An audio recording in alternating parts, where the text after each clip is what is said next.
Sahabat Kristus, salam jumpa kembali dalam kasih-Nya.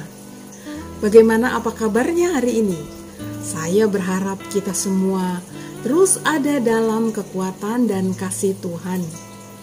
Mari bersama-sama kembali kita merenungkan firman Tuhan yang didasari dari kitab Matius pasal 3 ayat 1 sampai 7 dan kemudian dilanjut dengan ayat 9 sampai 11. Mari berdoa terlebih dahulu, kita mohon pertolongan dari Roh Kudus.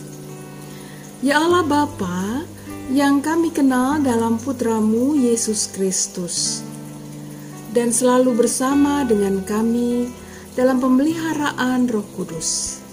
Kami bersyukur karena hari ini kami boleh datang kembali kepadamu, merenungkan firman Tuhan. Kami mohon ya Bapa supaya kami boleh diberikan kekuatan, diberikan semangat terus untuk hidup di dalam pembaharuan diri kami, dan kami terus-menerus menemukan panggilan dalam kehidupan kami dimanapun Tuhan menempatkan kami hari ini. Kami berdoa dan memohon dengan kerendahan hati dan penuh syukur di dalam nama Putra-Mu Yesus Kristus. Amin. Inilah Matius 3 ayat 1 sampai 7 dan 9 sampai 11. Demikian firman Tuhan. Pada waktu itu, tampillah Yohanes Pembaptis di padang gurun Yudea dan memberitakan, "Bertobatlah, sebab kerajaan sorga sudah dekat." Sesungguhnya dialah yang dimaksudkan Nabi Yesaya ketika ia berkata, "Ada suara orang yang berseru-seru di padang gurun, persiapkanlah jalan untuk Tuhan, luruskanlah jalan baginya." Yohanes memakai jubah bulu unta dan ikat pinggang kulit, dan makanannya belalang dan madu hutan. Maka datanglah kepadanya penduduk dari Yerusalem, dari seluruh Yudea dan dari seluruh daerah sekitar Yordan. Lalu sambil mengaku dosanya, mereka dibaptis oleh Yohanes di sungai Yordan. Tetapi waktu ia melihat banyak orang Farisi dan orang Saduki datang untuk dibaptis, berkatalah ia kepada mereka, "Hai kamu keturunan ular beludak, siapakah yang mengatakan kepada kamu bahwa kamu dapat melarikan diri dari murka yang akan datang? Dan janganlah mengira bahwa kamu dapat berkata dalam hatimu, Abraham adalah bapa kami. Karena aku berkata kepadamu, Allah dapat menjadikan anak-anak bagi Abraham dari batu-batu ini.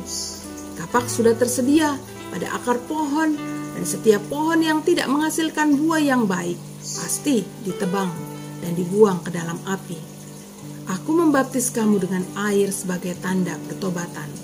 Tetapi ia yang datang kemudian daripadaku lebih berkuasa daripadaku, dan aku tidak layak melepaskan kasutnya.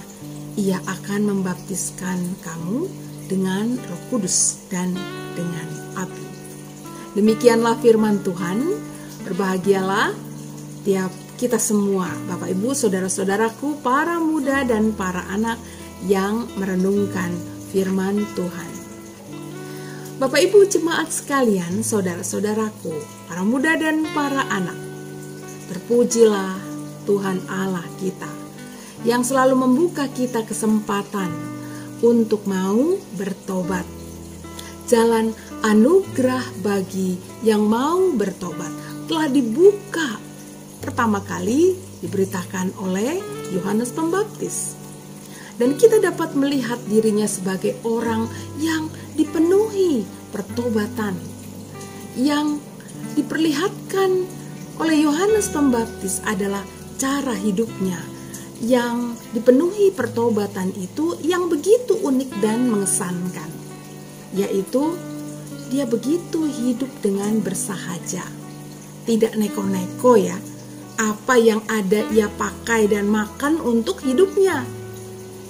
Kulit unta menjadi bajunya dan kulit kayu menjadi ikat pinggangnya. belalang dan madu menjadi makanannya. Dia tak mementingkan kehidupan yang berlebih-lebihan dan mengetahui bahwa Tuhan Allah memberikan apa yang cukup baginya untuk hidup dan menghidupi dunia ini sesuai panggilannya. Itu yang pertama. Yang kedua, nah, jadi berhubungan dengan yang pertama itu, yakni ia adalah sosok manusia yang dipenuhi pertobatan karena ia mau memenuhi panggilannya di dunia sekitarnya. Jadi yang kedua, dia dengan keadaan itu, dengan merasa cukup, dengan merasa berbahagia dengan apa yang ada itu, lalu ia memenuhi panggilannya bagi dunia dan sekitarnya, yaitu apa? Dengan memberitakan pertobatan bagi setiap orang yang mau datang.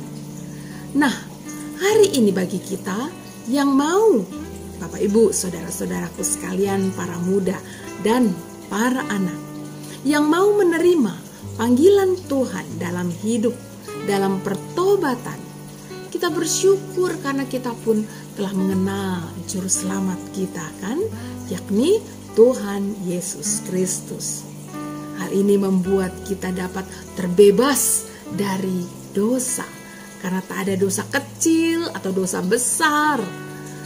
Karena dengan kasih karunia Allah kita dikasihi dan dirangkulnya kembali. Sekarang persoalannya adalah bagaimanakah kita hidup tidak hanya bersyukur saja dengan kasih Sang Juru Selamat itu kepada kita karena sudah menerima kita kembali. Namun lebih lagi bagaimana kita hidup dalam kebenaran dan kasih-Nya sebagai upaya kita yang dapat hidup memenuhi panggilan itu. Ingatlah Bapak Ibu, saudara-saudaraku dan para anak, kita ditempatkan oleh Tuhan Allah dalam kehidupan ini. Karena itu, disitulah pertama-tama panggilan kita, agar kita dapat memberitakan damai sejahtera Dia di tempat kita, sebagai bentuk bahwa kita sedang memenuhi panggilannya. Berbahagialah tiap kita, saudara-saudaraku sekalian, yang telah hidup di dalam pertobatan dan menerima kasih Kristus. Karena kita telah hidup dalam kekuatan dan ketenangan. Tak lagi kita dikuasai oleh kesedihan, kekhawatiran, marah, dendam, karena semua itu kita letakkan di bawah kaki Kristus yang telah menjadi juru selamat kita. Kita meninggalkan dosa dan hidup dengan sukacita bersama Dia, menantikannya datang kembali. Tuhan menolong kita. Amin. Mari berdoa. Ya Bapa, sungguh kami bersyukur karena hari ini lewat firman-Mu kami diingatkan agar kami juga hidup dalam pertobatan. Dengan mensyukuri semua yang bisa kami pakai, yang bisa kami makan. Dan terus memenuhi panggilan kami untuk memberitakan damai sejahtera Tuhan.